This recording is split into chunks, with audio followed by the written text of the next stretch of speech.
میں کہتا ہوں سچے مسلمان بنو، اس پیسے کو شادیوں میں برباد مت کرو، غریب گھروں کی بیٹیوں کو اس پر مجبور نہ کرو کہ وہ خودکشی کر لیں یا بھاگ جائیں۔ غریب بیٹی کے ماں باپ کو سے جہیز کا مطالبہ مت کرو، حرام ہے شریعت اسلامی میں جہیز، حرام ہے حرام۔ اور اے نوجوانوں، میں تم سے یہ کہتا ہوں کہ اپنے ماں باپ سے کہہ دینا کہ آپ ہرگز جس گھر میں میرا رشتہ بھیجیں، خدا کے لیے صاف کہہ دیجئے گا کہ ہمیں لڑکی چاہیے، لڑکی کے ساتھ کچھ نہیں چاہیے۔ میں اتنا غریب اور فقیر نہیں ہوں کہ میرے گھر میں تو برتن نہیں ہے، تمہارے یہاں سے ڈنر سیٹ آئے گا تو میں پلیٹ میں کھانا کھا پاؤں گا۔ ہمارے گھر میں تو کیلے کے چھلکے میں کھانا کھایا جاتا ہے۔ اور میں اتنا غریب اور یتیم ہوں اور خاندانی غریب ہوں کہ اگر تمہارے یہاں سے پنکھا نہ آیا اور اے سی اور کولر نہ آیا تو بھئی ہمارے گھر میں تو پرانا ہاتھ والا پنکھا ہے، ہم تو بھکاری ہیں۔ نوجوانوں، تم نے اپنے آپ کو کتنا ذلیل کیا ہے۔ تم کیوں یہ نہیں کہتے کہ میرے دست و بازو ہیں، میں کماؤں گا اور کما کر اپنے گھر میں اپنی شریک حیات، اپنی لائف پارٹنر کو آرام پہنچاؤں گا، مجھے تم سے کچھ نہیں چاہیے۔ تم صرف اتنا احسان کر رہے ہو کہ نازوں پالی بیٹی کو ہمارے حوالے کر رہے ہو، یہ احسان بہت ہے۔ مسلمانوں، پورے دین پر آؤ، قرآن کو سمجھو، علماء کے قریب آؤ۔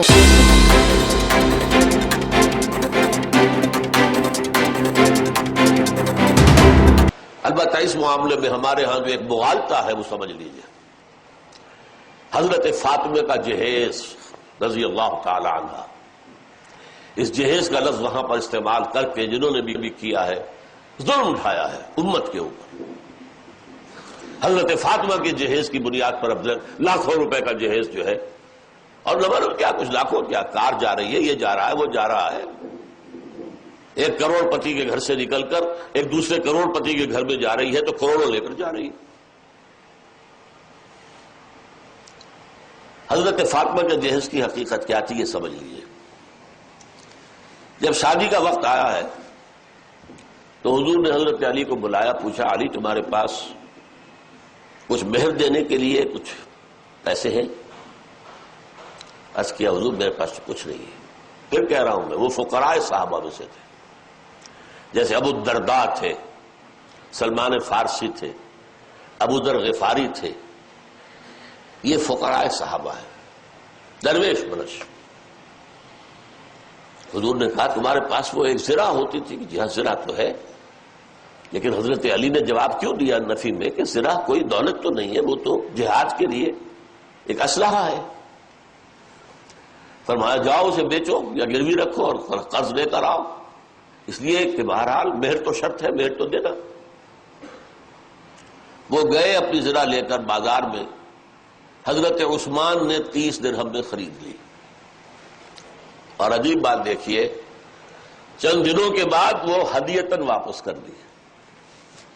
اس وقت خرید لی کہ اگر میں یہ کہوں گا کہ نہیں یہ رہنے دو، میں تمہیں پیسے دیتا ہوں، تو حضرت علی کی عزت نفس کو ٹھیس پہنچتی ہے کہ یہ مجھے خیرات دے رہے ہیں۔ اس وقت خریدی ہے 30 درہم میں، پھر ہدیتاً بعد میں پیش کر دی۔